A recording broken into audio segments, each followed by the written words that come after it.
நம் பாவங்களை மன்னித்து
எங்கள் தந்தையை நாங்கள் விரும்பி கேட்பதற்கு மேலாக உமது விரும்பியான வழிகளுக்காக எங்களுக்கு அருள்கின்றேன்.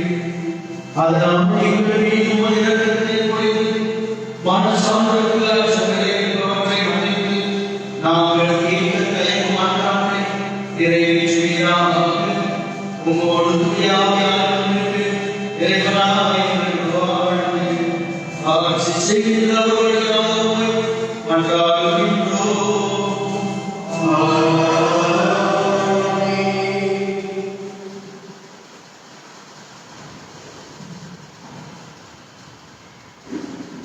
நீங்கள் தூய ஆவியை எவ்வாறு பெற்றுக்கொண்டீர்கள்? நற்செய்தியை கேட்டு நம்பிக்கை கொண்டதாகும்.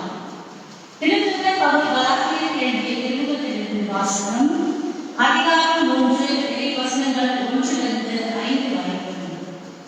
கிறிஸ்துவின் காலான கலாத்தியரே, அறிவியலான கலாத்தியரே, உங்களை மயக்கியோர் இயேசு கிறிஸ்து சிலுவையில் அறையப்பட்டவரால் உங்கள் கண் முன் படம் பிடித்து காட்டப்படவில்லையா?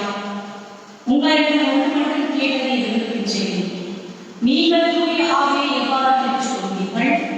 திருச்சட்டம் சார்ந்த செயல்களானா அல்லது நற்செய்தியை கேட்டு நம்பிக்கை கொண்டதானா?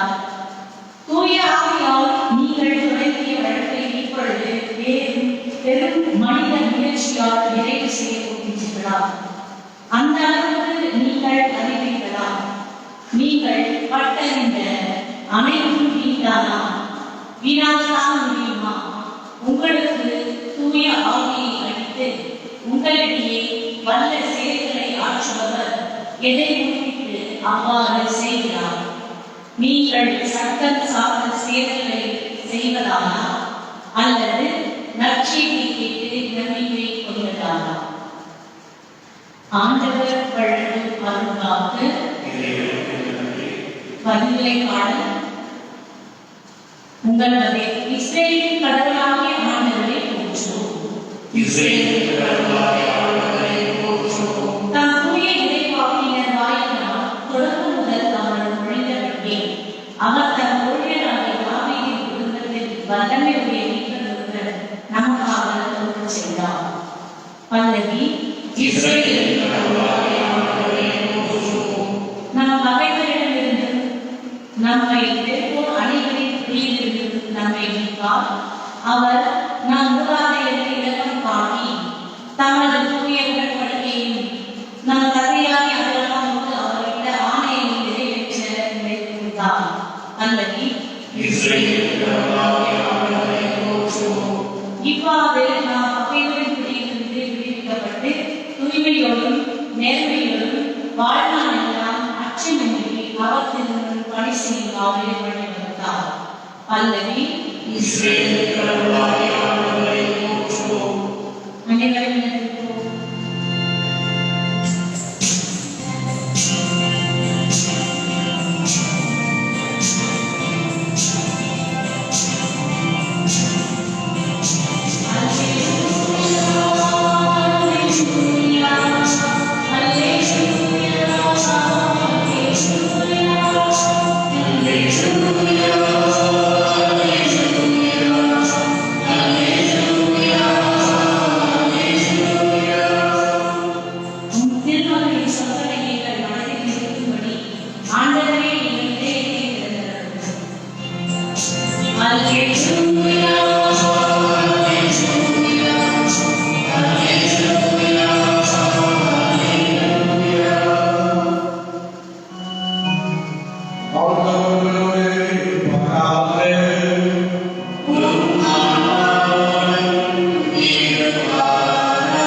அக்காலத்தில் இயேசு சீடரை நோக்கி கூறியது, உங்களுக்கு ஒருவர் தன் நண்பர்கள் நல்ல சென்று, நண்பா, 3 அப்பங்களை எனக்கு கடனாக கொடு.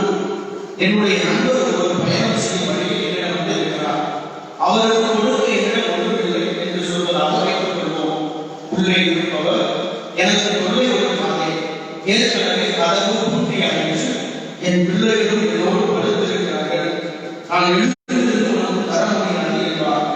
எனினும் அவர் விடாப்பிடியாய் கதவை கட்டிக் கொண்டே இருந்தால் அவர் தம் நண்பர் என்பதற்காக எழுந்து கொடுக்காவிட்டாலும் அவரது கொள்ளையின் பொருட்டாவது எழுந்து அவருக்கு தேவையானதை கொடுப்பார் என்று நான் உங்களுக்கு சொல்கிறேன். மேலும் நான் உங்களுக்கு சொல்கிறேன், கேளுங்கள் உங்களுக்கு கொடுக்கப்படும், தேடுங்கள் கண்டடைவீர்கள், தட்டுங்கள் உங்களுக்கு திறக்கப்படும். ஏனெனில் கேட்போர் எல்லாரும் பெற்றுக்கொள்கின்றனர், தேடுவோர் கண்டடைகின்றனர், தட்டுவோருக்கு திறக்கப்படும்.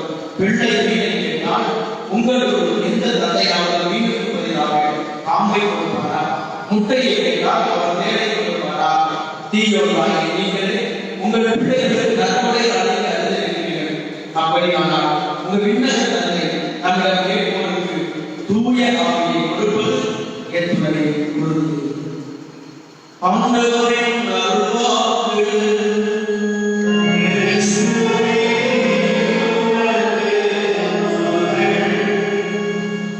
Praise the Lord. Praise the Lord. Praise the Lord. இயேசுவே புகழ். இயேசுவே நன்றி. இயேசுவே மகிமை. இயேசுவே ஆராதனை. ஹalleluya. ஹalleluya. நீயே வாழ்க. நீயே வாழ்க. கிறிஸ்துவின் சகோதர சகோதரிகளே, பல நேரங்களில் நாம் ஜெபிக்கிற ஜெபங்கள் கேட்கப்படவில்லை என்று நாம் நினைக்கிறோம். கேட்கப்படாத நிறைவேறாத ஜெபங்கள் என்று உண்டா? கேட்கப்படாத நிறைவேறாத ஜெபங்கள் என்று உண்டா என்று சிந்திக்கிற பொழுது நமக்கு எல்லா ஜெபங்களும் நிச்சயம் கேட்கப்படும், நிறைவேறும். கேட்கப்படாத நிறைவேறாத ஜெபங்கள் என்று ஒன்றுமில்லை என்றால் நமக்கு என்ன தேவை என்பதை நம் விண்ணக தந்தை அறிந்திருக்கிறார். அந்த செய்தி 6 அதிகாரம் 8வது திருவசனத்தை நாம் வாசிக்கிறோம். நீங்கள் கேட்பதற்கு முன்னமே உங்கள் தேவை என்ன என்பதை உங்கள் தந்தை அறிந்திருக்கிறார். அப்படி என்றால் நமது தேவையை நம் தந்தை அறிந்தவராக நாம் என்ன ஜெபிக்க போகிறோம் என்பதை நம் தந்தை அறிந்தவராக இருக்கிறார். அப்படி என்றால் நாம் முதலிலே ஜெபிப்பதற்கு முன்பாக எதை அறிந்து கொள்ள வேண்டும்? தந்தை எனக்கு என்ன அழைத்திருக்கிறார், என் தேவை தந்தை அறிந்திருக்கிறார், என் தேவை என்னவென்று என் தந்தை அறிந்திருக்கிறார் என்பதை நான் அறிந்து கொள்ள வேண்டும். ஆனால் ஜெபம் முதலிலே என்ன தெரியுமா? கடவுளின் திட்டத்தை அறிந்து கொள்வதுதான் உண்மையான ஜெபமாக இருக்க முடியும். ஆக முதலிலே கடவுளுடைய திட்டத்தை நாம் அறிந்து கொள்ள வேண்டும். அப்பொழுதுதான் கடவுள் எனக்கு என்ன வழியை மாற்றியே என் தேவையை வைத்திருக்கிறார் என்பதை நான் உணர்ந்து கொள்ள முடியும். 1 பேதுரு 2:3 திருவசனத்திலே நாம் வாசிக்கிறோம். இந்த மனுஷத்திலே நாம் வாழ்வதற்கு தேவையான எல்லா விதமான ஆசீர்வாதங்களையும் நல்ல முறையில் உங்கள் தேவர்களுக்கு இடத்தை வைத்திருக்கிறார். அந்த நமக்கான தேவைகள், நமக்கான ஆசீர்வாதங்கள், நமக்கான நன்மை தரங்கள் எல்லாம் இடத்தை வைக்கப்பட்டிருக்கிறது. பிலிப்பியர் 4:9 வாசிக்கிறோம். தந்தையாக இறைவன் தன் மகன் இயேசு கிறிஸ்துவின் நிறைவிலிருந்து அவர் நிறைவாக்குவார். அந்த நிறைவு நிறைவின் தேவனாக இருக்கிறார். அவரது குறைகள் ஒன்றுமில்லை, அவரது குறைபாடு என்று எதுவும் இல்லை. எனவே அந்த நிறைவான தேவனுக்கு நிறைவே வைத்திருக்கிறார். குறை அல்ல, குறையினால எதுவும் இல்லை. நிறைவான தேவனுக்கு நாம் நிறைவை பெற்றுக் கொள்வதற்காக தந்தையாக இறைவன் அவர் மகன் இயேசு கிறிஸ்துவை நமக்காக இந்த உலகத்திற்கு அனுப்பினார். எனவே அவர் நமக்காக ஏழையானார், நம்மை செல்வராக. அப்படி என்றால் இந்த ஜெபங்கள் ஏன் பல நேரங்களிலே கேட்கப்படவில்லை என்று நாம் நினைக்கிறோம்? இந்த ஜெபங்கள் பல நேரங்களிலே ஏன் கேட்கப்படவில்லை என்று நினைக்கிறோம் என்றால் நாம் கடவுளின் திட்டத்திற்கு ஏற்ப ஜெபிப்பதில்லை. கடவுளின் திட்டத்திற்கு ஏற்ப ஜெபிப்பதில்லை. அந்த கடவுளின் திட்டத்தை நமக்குள்ளே தெரிந்து கொள்ள உதவுகிறார். அப்படின்னா கடவுளுடைய எண்ணத்தை நாம் தெரிந்து கொள்ள முடியுமா? கடவுளுடைய மனதை தெரிந்து கொள்ள முடியுமா? கடவுளின் திட்டத்தை நாம் தெரிந்து கொள்ள முடியுமா? இதை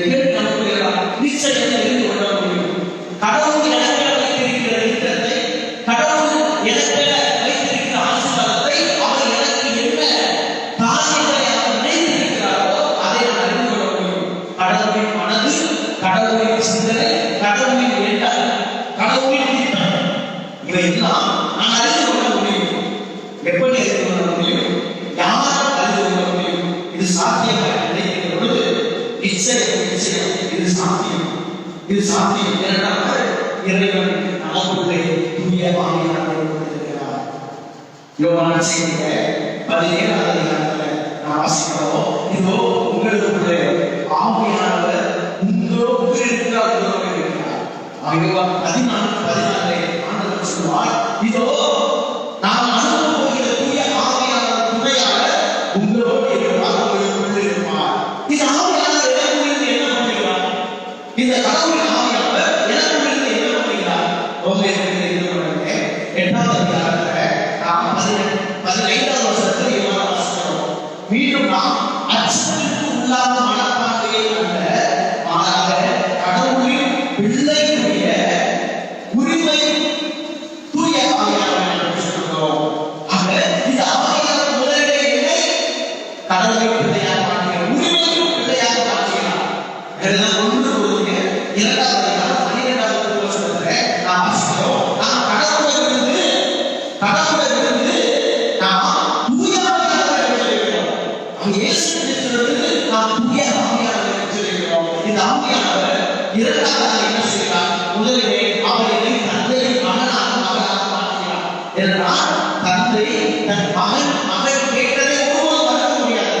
என்னுடைய தந்தை உங்கள் குழந்தை கேட்டு நீங்கள் எதையாவது கொடுத்திருக்கிறீர்களா? அதான் ஆண்டவர் சொல்றாரு, ரட்சிக்கல தீவிரமாக நீங்கள் நாம் எல்லோரும் பாவிகளாகிறோம், குறைந்தவர்களாகிறோம். நாமே நமது பிள்ளைகள் தேவையை நிறைவேற்றுகின்ற பொழுது நிறைவான தந்தை, எல்லா குறைகளுக்கும் காரணமான தந்தை, நன்மையின் தேவன், அவர் நம் பிள்ளைகளுக்கு கொடுக்க மாட்டார். நீங்கள் கொடுக்கின்ற பொழுது உங்கள் தந்தை கொடுக்க மாட்டார். இதுதான் நம்ம ஜெபத்தின் அடிப்படையாக இருக்க வேண்டும். என் பிள்ளைகள் கேட்டதை நான் கொடுக்கிறேன். அவன் கடவுளின் பிள்ளையாக எப்போது தந்தை கொடுக்க மாட்டாரா? கொடுக்க மாட்டார் என்று நினைத்தால் உங்களுடைய அந்த தந்தைக்குரிய அறிவை நீங்கள் மறுக்கிறீர்கள். ஒரு தந்தையாக இருப்பதை நீங்கள் மறந்துவிடுவீர்கள், ஒரு தாயாக இருப்பதை நீங்கள் மறந்துவிடுவீர்கள். ஆக நான் என் பிள்ளைக்கு கேட்பதெல்லாம் கொடுக்கின்ற பொழுது என் தந்தை நான் கேட்பதை நான் நிச்சயம் கொடுப்பார், நிச்சயம் கொடுப்பார். ஆக இரண்டாவது நாம் என்ன செய்கிறார் என்றால், இது தூய ஆவியானவர் நாம் வலுவற்ற நிலையிலே நமக்கு துணை இருக்கிறார். எதற்காக? எப்படி நாம் இறைவனிடம் ஜெபிக்க வேண்டும் என்று தெரியாத போது தூய ஆவியானவர் சொல்வதும் பெறாத நம்முடைய விருப்பம் வாயிலாக அவர் நமக்காக பரிந்து பேசுகிறார். ஜெபம் என்பது எப்பொழுதுமே வார்த்தைகள் நிறைந்தது மட்டுமல்ல, வார்த்தைகள் நிறைந்தது மட்டுமல்ல, நமது அமைதி கூட இறைவனுக்கு தெரியும். ஒரு சிறு குழந்தை அவருடைய அழுகை கூட இறைவனுக்கு தெரியும். அதனுடைய ஜெபம் என்னவென்று ஒரு குழந்தையின் அமைதி, ஒரு மனிதனின் அமைதி, அதிகமான துன்பம் வரும் நாம் என்ன செய்வோம்? அமைதியா இருப்போம், வாய் பேச்சு வராது. அதிகமான துன்பம் சொல்லுவாங்க, துக்கம் தொண்டையை அடைக்கலாம். என் வாழ்க்கையிலே துன்பங்கள் துயரங்கள் அளவுக்கு அதிகமாக வருகின்ற பொழுது என்னால் பேச முடியாது, என்னால் ஜெபிக்க முடியாது, என்னால் நான் நினைத்ததை எவருக்கும் சொல்ல முடியாது. அந்த சூழ்நிலையில, அப்படிப்பட்ட சூழ்நிலை உங்கள் தூய ஆவியானவர் அவர் பெருமூச்செடுத்து பெருமூச்சோடு ஆவியானவர் ஜெபிக்கிறார். ஆவியானவர் உங்களுக்கு ஜெபித்து எப்படி ஜெபிக்கிறார் என்றால், இறைவனுடைய திட்டத்திற்கு ஏற்றவாறு கடவுளுடைய மனநிலையை அறிந்து உங்களுக்காக ஜெபிக்கிறார். அழகான வார்த்தை. ரோமேயர் 8வது அதிகாரத்தில் போய் கோயிலுக்கு வாசமாக அந்த 8வது அதிகாரம் ஆவியானவர் உங்களுடைய துணை கடவுளோடு செய்கிறார். அவருடைய துணை படையாளர் என்ன நமக்குள்ளே செய்து கொண்டிருக்கிறார்? அதுதான் நம்ம வாழ்க்கை. என்ன நமக்காக வைத்திருக்கிறார் என்பதை அறிந்து கொள்வீர்கள். தூய ஆவியானவர் கடவுளுக்கு ஏற்ற வழியிலே இறை மக்களுக்காக பரிந்து பேசுகிறார். அந்த ஆவியானவர் கடவுளுடைய திட்டங்கள் அனைத்தையும் அறிந்தவராய் இருக்கிறார். கடவுளின் திட்டத்திற்கு ஏற்ப அவர் நமக்கு ஒத்துழைப்பு தருகிறார். கடவுளுடைய ஆவியானவர் எனக்கு ஒத்துழைப்பு தருகிறார். எனக்கு அட்ஜஸ்ட் பண்றாரு என் லைஃப்ல. என்ன அட்ஜஸ்ட் பண்ற லைஃப்னா சந்தோஷமா இருப்பாங்க. நான் கடவுளின் திட்டத்துக்கு ஒத்துழைக்கணும்னா, கடவுளின் மனசை நான் அறிந்து கொள்ள வேண்டும் என்றால், கடவுளின் திட்டத்தை தெரிந்து கொள்ள வேண்டும் என்றால், எனக்குள் இருக்கிற ஆவியானவர் எனக்குள்ளே செயல்படுகிறார். இதனால்தான் ஆண்டவர் சொல்வாரு, தூய ஆவியானவருக்கு வலுத்து விளைவிக்காதீர்கள், தூய ஆவியானவருக்கு வலுத்து விளைவிக்காதீர்கள். எபேசியர் 4 அதிகாரத்தை வாசிக்கிறோம். உங்கள் ஜெபங்களிலே ஆவிக்குரிய அந்த பாடல்கள் நிறைவேற வேண்டும்.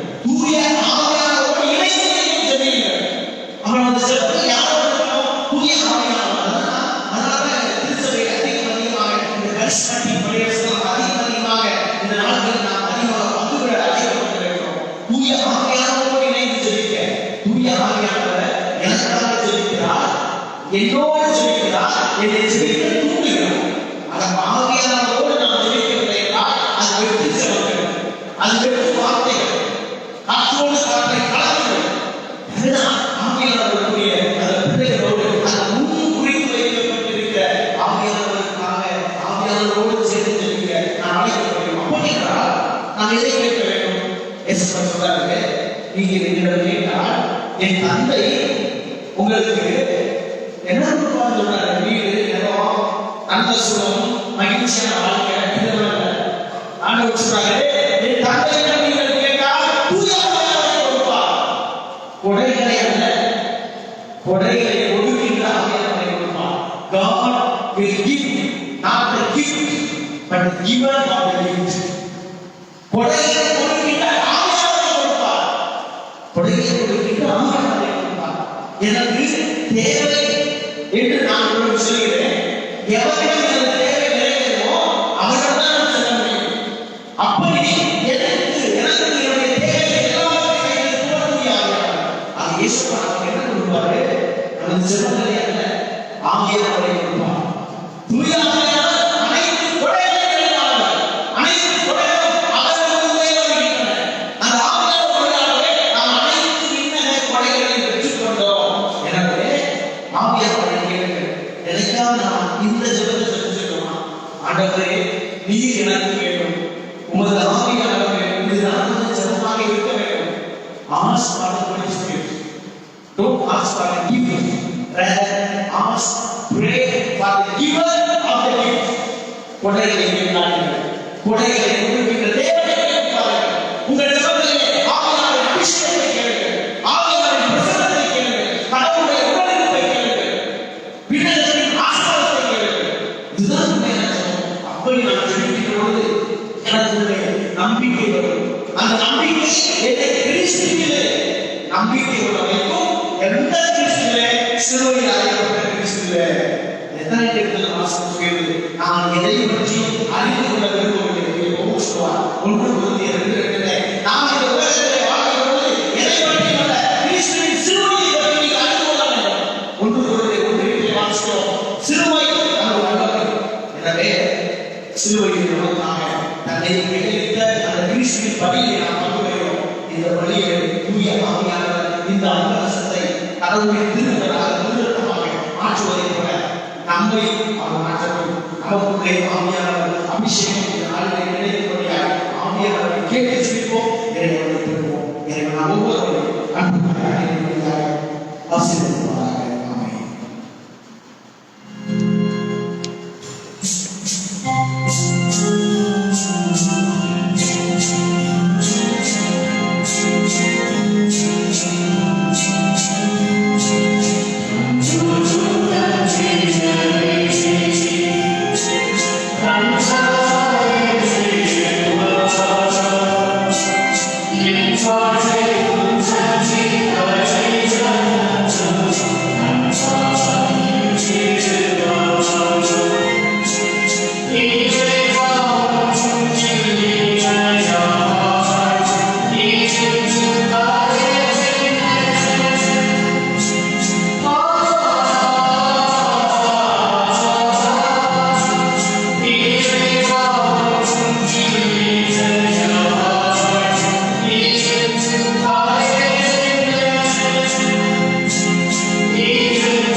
சகோதர சகோதரி என்னுடைய எல்லா வகையிலும் ஏற்றுகிறார்கள்.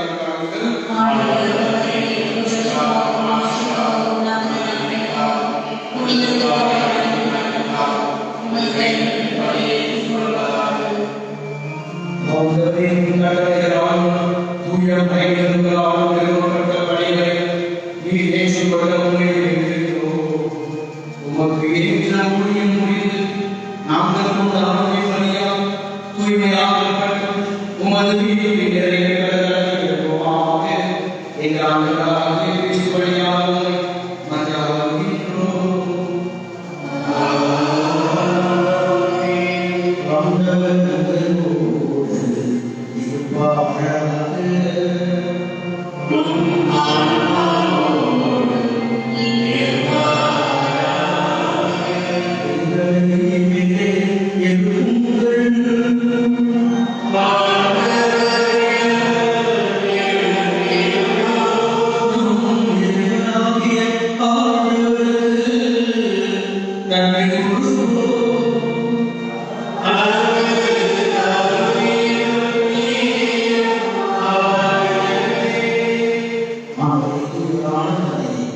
என்று நாங்களே கேட்கிறோம். எங்கள் ஆண்டவராகிய கிறிஸ்து வழியாக என்னாலும் எவ்விடத்திலும் நாங்கள் உங்களுக்கு நன்றி செலுத்துகிறோம். மெய்யாகவே தன்மையும் நீதியுமாம் எங்கள் கண்களுக்குரிய செய்யலாம். கிறிஸ்துவின் இறப்பினை நாங்கள் அன்போடு கொண்டாடுகின்றோம். உயிர்ப்பினை உயிராற்றலுள்ள நம்பிக்கையோடு அறிக்கையிடுகின்றோம். மாட்சியாக மீண்டும் வருவார் என உறுதியோடு எதிர்நோக்கி இருக்கின்றோம். ஆகவே புனித வானதுடன் அனைவரோடு சேர்ந்து நாங்கள் முடிவு சொல்வதாவது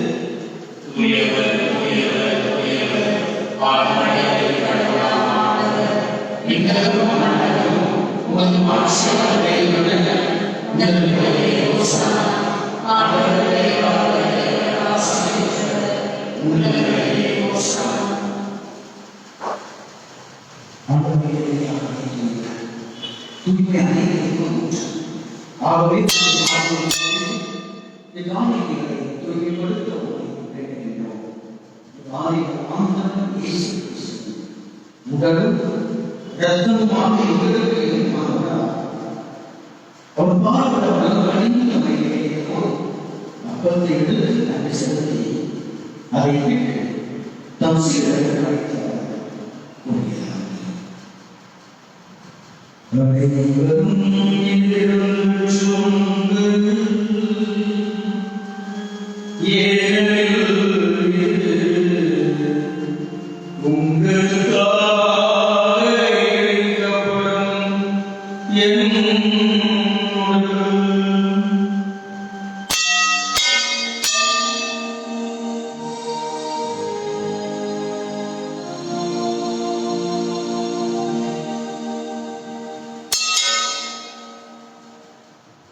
அவர்களே இறந்ததை தாக்கினேன்.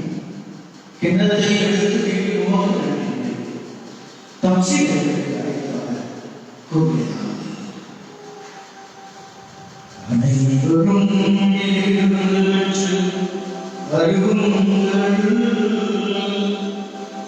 ஏனெனில் இது புதிய நிலையான நல்வழிக்குரிய என் இரத்தத்தின் கிண்ணம். இருப்பாக உங்களுக்காக அனைவருக்காகவும் சிந்தப்படும் இதையாக செய்யுங்கள்.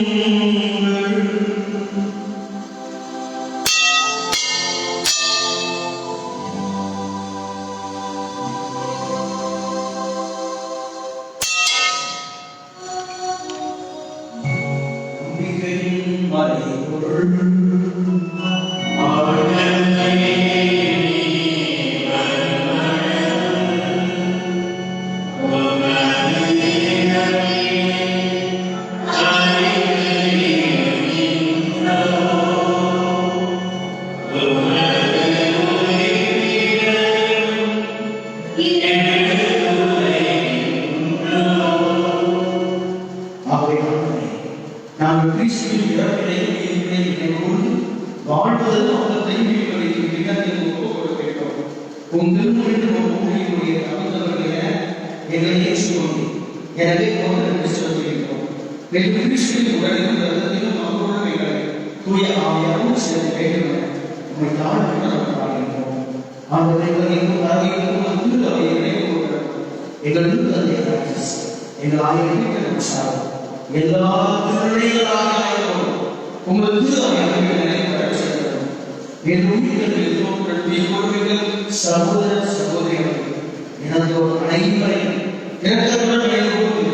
உங்கள் திருக்கோவிலையும் ஏற்றவர் எங்கள் அனைவரையும் கடவுளின் கல்வித்தால் எங்கள் தாயும் பாதுகாப்படையுமான புனிதமாக அவருடைய புனித திருக்கோவில் இவ்வுலகில் உகந்தவராக இருந்த புனிதர்கள் அனைவரும் நாங்கள் நிலைவாழ்வில் பங்குள்ள உதவி பெற்று உம் திருமகன் இயேசு கிறிஸ்துவுக்காக உம்மை பொருளுடைய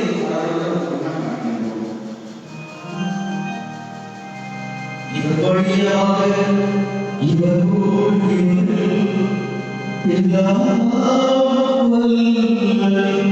இறைவனாகிய தந்தையே தூய ஆவியாய் ஒன்றில்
நாங்கள் ஆபத்திலிருந்து எப்போதும் விடுதலை பெற்று யாதோடு கலக்கமின்றி அனுமானிப்போம்.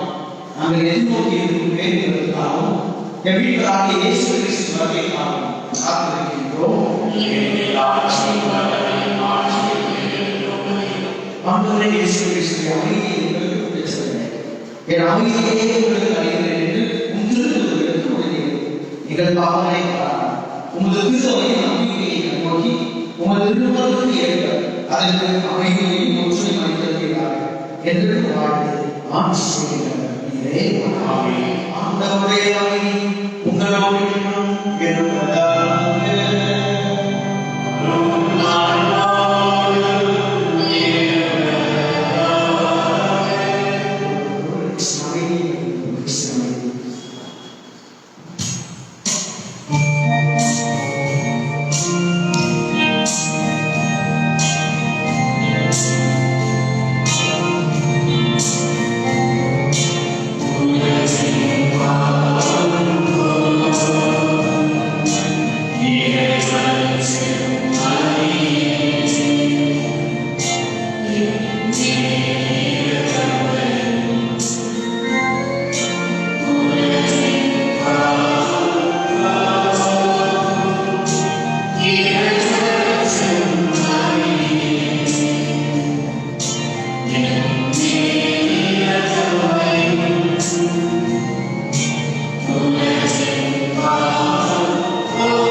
நாம் உடைக்கப்பட்ட நேரங்கள் எல்லாம் உருமாற்றப்பட்டோம்.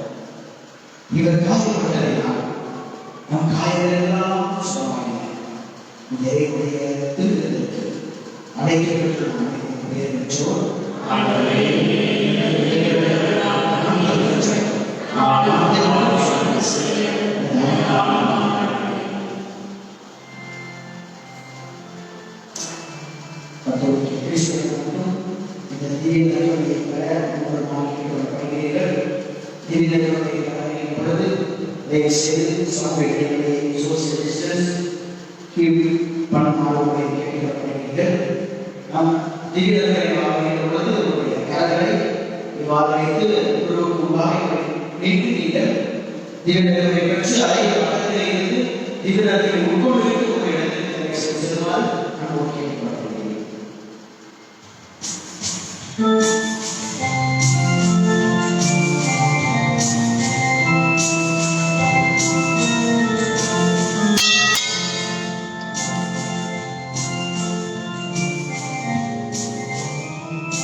Thank you.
ஆமென்.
ஆண்டவரை நம்பிக்கை வைப்போருக்கும் அவரை தேடுவோருக்கும் அவர் நல்லவர். நன்றி கூறிக்கொள்கிறோம்.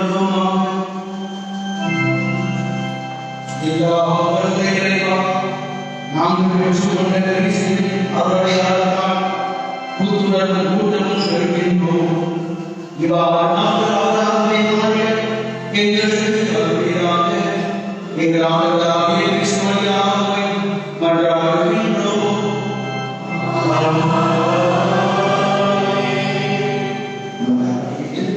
நோயின் சொன்னாங்க மிகச் சிறப்பாக மருத்துவமனையில் நமது இல்லத்தில் இருக்கிறவர்கள் முதியவர்கள் இன்னும் பல்வேறு விதமான நோய்களால் துன்பப்படுகின்ற நமது உற்சாக உறவினர்கள் பெற்றோர்கள் குழந்தைகள் இன்னும் ஒவ்வொருவருக்காக மிக சிறப்பாக நோயினால் பாதிக்கப்பட்டிருக்கிற ஒவ்வொருவரும் மாற்ற வேண்டும் என்று இந்த நிலையிலே பக்தியோடு ஒருவரோடு நாம் ஆகிய விஷயத்திற்காக சுமந்திருக்கார் செய்கிறோம்.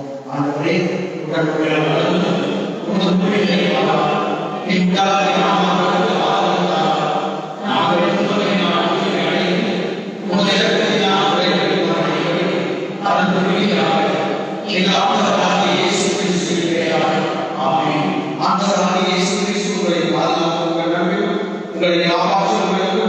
உங்களுக்கு வழிகாட்ட உங்களுக்கு முன் உங்களுக்கு காவலாக உங்களுக்கு பின் உங்களை ஆசிரிய உங்களுடைய